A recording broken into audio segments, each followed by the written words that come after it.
मेरे को डायरेक्ट मारने लगा, तो मैंने धिक्के मार के भाग गया। मैं 1 किलोमीटर तक भागा, मेरे पाँव के तलिए फट गए थे, मैं वहीं रुक गया। मेरे को बहुत मारा। जिसने पिचकारी मारी वो सिंदूर लगेला था उसका, तो उसको कुछ मारा ही नहीं। वो जो छाती पे ही खड़ा, मैं उसको कह रहा लो भाई इसने ही मारा, इसने पिचकारी मारी, इसको मार।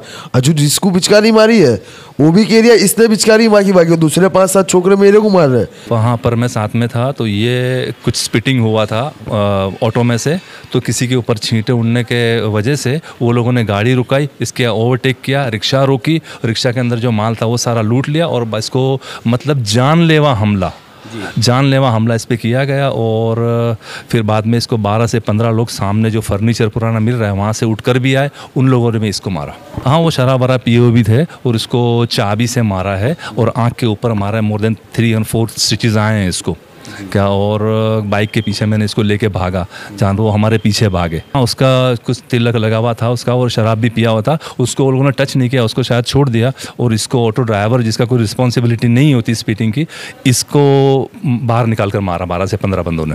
आप देख रहे हैं देश लाइव, देश की आवाज। अस्सलाम वालेकुम, आदाब, नमस्कार, सत श्री अकाल। देश लाइव में आपका स्वागत है। मैं हूं सहल कुरैशी। दोस्तों, मजहब नहीं सिखाता आपस में बैर रखना।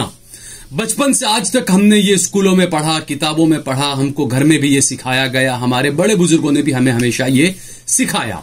लेकिन ऐसा लगता है कि 2014 के बाद जिस तरीके से स्कूलों के सिलेबस बदले गए, लोगों के दिमाग जिस तरीके से बदले गए, ईवीएम में नहीं लोगों के दिमागों में चिप लगाई गई, उसके बाद से लोग हम भारतीय, ये जो जुमला था ये हम भूल गए कि मजहब नहीं सिखाता आपस में बैर रखना। मामला है गुजरात के अहमदाबाद का। गुजरात के अहमदाबाद में एक वासणा, एक जगह का नाम है, एक इलाका है वासणा। एक मुस्लिम ऑटो रिक्शा वाला अपना ऑटो रिक्शा लेकर जा रहा था, वासणा से निकल रहा था, गुजर रहा था।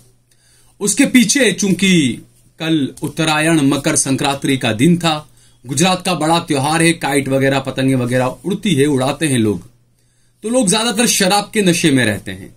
अब गुजरात में भले ही शराब पर पाबंदी है, लेकिन एक गिफ्ट सिटी बनने से पूरे गुजरात के लोग समझते हैं कि पूरा गुजरात गिफ्ट सिटी बन चुका है। ये गिफ्ट सिटी इसलिए बन चुका है क्योंकि नरेंद्र मोदी ने बहुत सारे गिफ्ट दिए हैं। कभी सी प्लेन का गिफ्ट दिया, कभी क्रूज रेस्टोरेंट का गिफ्ट दिया, कभी पतंग महोत्सव का गिफ्ट दिया, कभी वाइब्रेंट गुजरात का गिफ्ट दिया। तो गुजरात की जनता समझने लगी कि पूरा गुजरात ही गिफ्ट सिटी है। इस वजह से वो गिफ्ट सिटी समझकर ही धड़ल्ले से शराब पी रहे हैं। ऑटो ड्राइवर चूंकि मुसलमान था, उसके पीछे जो पैसेंजर बैठे हुए थे वो हिंदू थे। बाकायदा उन्होंने, जो लड़की थी, जो महिला थी, उसने सिंदूर लगाया हुआ था, जो लड़का था उसने टीका वगैरह लगाया हुआ था। ऑटो रिक्शा में से पीछे जो हिंदू भाई बैठे थे उन्होंने पीछे पिचकारी मारी, थूका रिक्शा से बाहर। पीछे आने वाले एक बाइक सवार पर वो थूक लगा, उसकी पिक जो था वो उस पर गया, उसकी बाइक पर गया। वो बंदा आगे आया, उसने पूछा कि भाई क्या है, कैसा है। बस इतनी सी बात चल रही थी और ये तमाम मामला जो हुआ वासणा पुलिस स्टेशन के बिल्कुल सामने हुआ। कुछ लोग वहां पर शराब पीने बैठे हुए थे, वो लोग उठकर आए, क्योंकि सभी वो हिंदू राष्ट्र का जो लोग हैं वो लोग थे वो, और आकर इस मुसलमान का नाम पूछा। और जैसे ही पता चला कि ये अब्दुल की बिरादरी का है तो इसकी पिटाई शुरू कर दी। बहुत बुरे तरीके से उसको पीटा गया। जो बाइक सवार पीछे आ रहा था, जिस पर थूक गया था, उसने कहा बाइक सवार ने कि नहीं नहीं, ऑटो ड्राइवर ने नहीं थूका है, जो पीछे जो पैसेंजर बैठे थे उन्होंने थूका है। लेकिन उसके बावजूद वहां पर एक मॉब जमा हो गया, 10-12 लोग जमा हुए। जो हिंदू पैसेंजर थे उनको रिक्शा में से निकालकर हटा दिया गया, भगा दिया गया।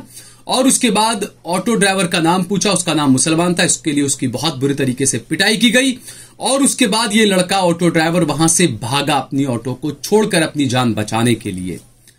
तो आपको पहले सुनाते हैं कि जो विक्टिम है, जो पीड़ित है, उसने क्या कुछ कहा है, आप खुद सुनिए। अहमद हुसैन शेख। क्या वारदात हुई आपके साथ और ये मारा गया? मैं जमालपुर से समूह से लेके गांधी हॉल छोड़ने जा रहा था, तो वासणा पुलिस चौकी के सामने मेरे को मेरे पैसेंजर ने पिचकारी मारी, मुझे तो मालूम ही नहीं पिचकारी मारी है। तो उनने रुकाया ना, मेरे को दबा दिया, तो मैंने गाड़ी रुकाई। मैंने क्या हुआ भाई, तो मेरी माँ बहन की गाली बोलने लगा, मेरे को डायरेक्ट मारने लगा। तो मैंने धिक्के मार के भाग गया। मैं 1 किलोमीटर तक भागा, मेरे पाँव के तलिए फट गए, तो मैं वहीं रुक गया। मेरे को बहुत मारा, बहुत मारा।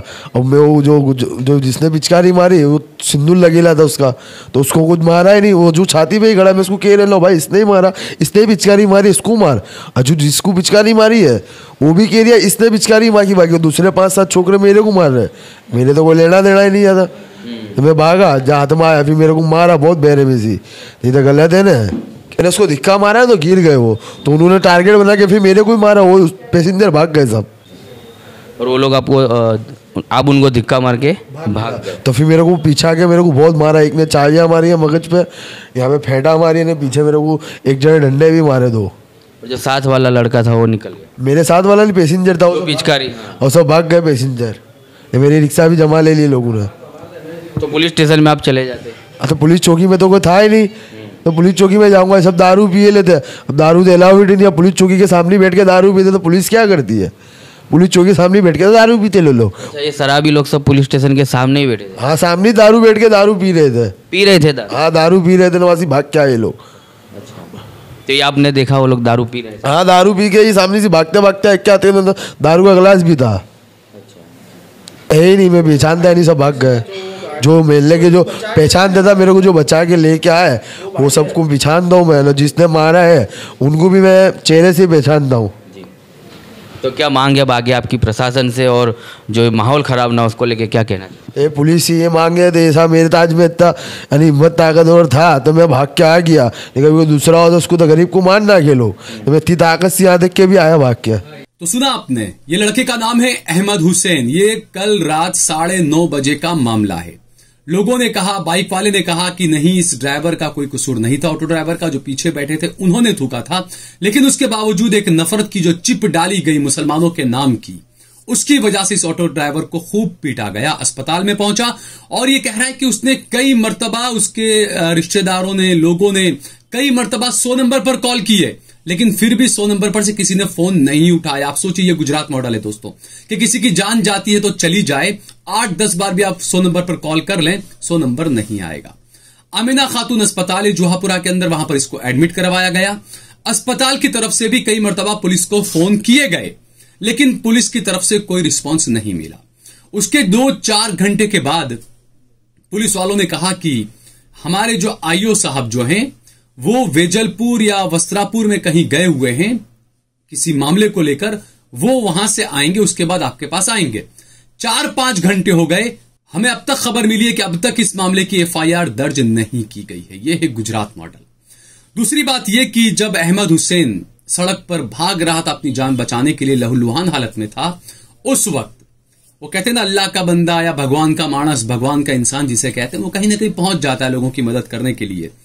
इसी तरीके से रशीद खान बाइक लेकर वहां से जा रहे थे। उन्होंने देखा कि ये लड़का लहूलुहान हालत में था, परेशान था। उन्होंने उसको अपनी बाइक पर बैठाया और वो उसको लेकर गए आमिना खातून अस्पताल में, उसको ड्रॉप किया, वहां पर अस्पताल में एडमिट करवाया। रशीद खान इस बात के पूरे चश्मदीद गवाह हैं, उन्होंने सारी चीजें देखी। रशीद खान को लाख लाख सलाम, सैल्यूट ऐसे इंसानों को जो बुरे वक्त में इंसानों का साथ देते हैं। मैं हिंदू मुसलमान की बात नहीं कर रहा हूं, मैं इंसानों की बात कर रहा हूं। चाहे हिंदू हो, चाहे मुसलमान हो, सिख हो, ईसाई, अगर कोई भी परेशान है, कोई भी पीड़ित है, तो ये इंसानियत के नाते हमारा फर्ज बनता है कि हम उसका साथ दें, उसके साथ खड़े रहें। ये ना देखें कि सामने कितनी बड़ी ताकत है। हमें इंसानियत को सबसे आगे हमेशा रखना होगा, पहले रखते आए हम, आगे भी रखना चाहिए हमें। रशीद खान के जो वालिद थे वो अहमदाबाद के बहुत पुराने उलेमाओं में से एक थे, जिन्हें पठान मौलाना कहा जाता था। अपने दौर में उन्होंने काफी काम किया।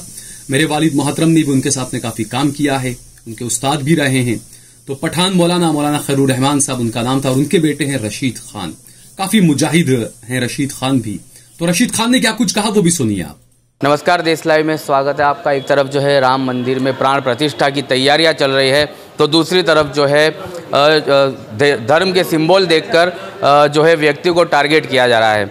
अहमदाबाद के वासना विस्तार में एक सामने ऐसी घटना आई है कि जहां पर एक रिक्शा चालक को ऑटो चालक के साथ में पैसेंजर भी कुछ जा रहे थे, धूम्रपान करते हुए पैसेंजर बैठे हुए थे ऑटो चालक के साथ में, जिन्होंने पिचकारी मारी और उसके बाद जो है मारा गया है ऑटो चालक को। और ऑटो चालक का ये कहना है पिचकारी मारने वाला जो धूम्रपान करने वाला शख्स था, जिसने तिलक लगाया हुआ था, सिंदूर लगाया हुआ था, तो ये अहमदाबाद और गुजरात देश भर का माहौल क्यों बिगाड़ा जा रहा है? देश के अंदर क्यों ऐसा धर्म के सिंबल को देखकर टारगेट किया जा रहा है? क्या इसी तरह की राजनीति अहमदाबाद, गुजरात में और भारत भर में चलती रहेगी? जो है घटना किस तरह की वारदात है, सीधा हम आई विटनेस से बात करेंगे जो उनके साथ में मौजूद थे। क्या कुछ हकीकत थी और कैसी ये वारदात सामने आई, कितने कुछ लोग थे, सीधा हम आई विटनेस से बात करेंगे। क्या कुछ हकीकत थी, क्या कुछ उन्होंने देखा है? बिस्मिल्लाहिर्रहमानिर्रहीम। यस, क्या देखा आपने आप जब साथ में? वहाँ पर मैं साथ में था तो ये कुछ स्पिटिंग हुआ था ऑटो में से, तो किसी के ऊपर छींटे उड़ने के वजह से वो लोगों ने गाड़ी रुकाई, इसके ओवरटेक किया, रिक्शा रोकी, रिक्शा के अंदर जो माल था वो सारा लूट लिया और इसको मतलब जानलेवा हमला इस पे किया गया। और फिर बाद में इसको 12 से 15 लोग सामने जो फर्नीचर पुराना मिल रहा है वहाँ से उठकर भी आए, उन लोगों ने भी इसको मारा। सर, ये ऑटो चालक का कहना था कि वो शराबें पी रहे थे, पुलिस स्टेशन पास ही में था, बिल्कुल सामने ही था।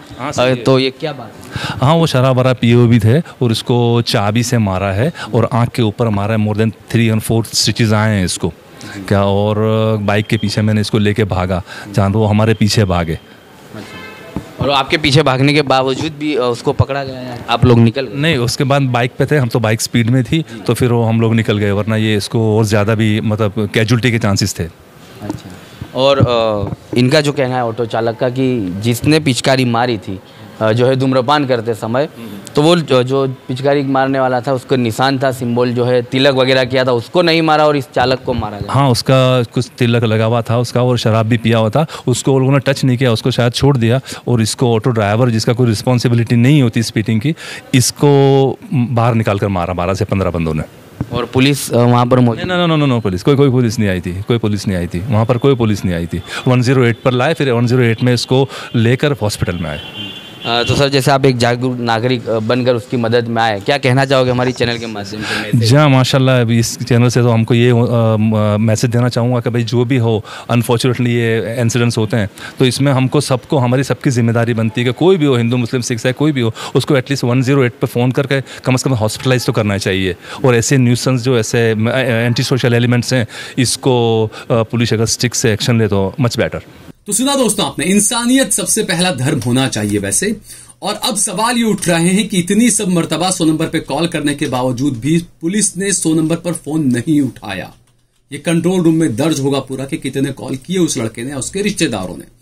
वेजलपुर पुलिस स्टेशन या जोहापुरा पुलिस स्टेशन या वासना पुलिस स्टेशन जो भी हो, वहां पर भी कांटेक्ट किया गया, लेकिन उन पुलिस वालों ने भी इस मामले में कुछ भी नहीं किया। 9:30 बजे से लेकर अब जो है वो तकरीबन 2-2:30 बज चुके हैं, इसके बावजूद अब तक इस मामले में कोई FIR नहीं ली गई है। इससे आप समझ सकते हैं कि कितना गंभीर यहां की पुलिस है, कैसा गुजरात मॉडल है। 100 नंबर पर फोन करते हैं, पुलिस नहीं आती है। शराब पी रहे थे लड़के वहां पर बैठकर, उन्होंने उठ के इसको मारा। वो शराब वहां पर कहां से आई? बताया जा रहा है कि जहां पर ये लोग शराब पी रहे थे उसके बिल्कुल सामने वासना पुलिस स्टेशन है।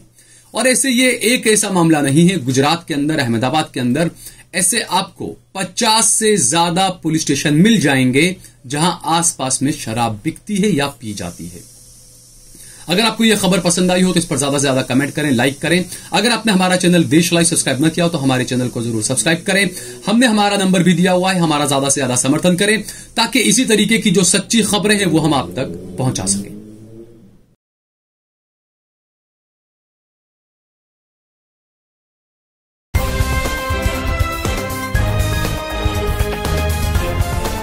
देश और दुनिया की तमाम छोटी और बड़ी खबरों के लिए हमारे चैनल को सब्सक्राइब करना न भूलें और बेल का बटन जरूर दबाएं।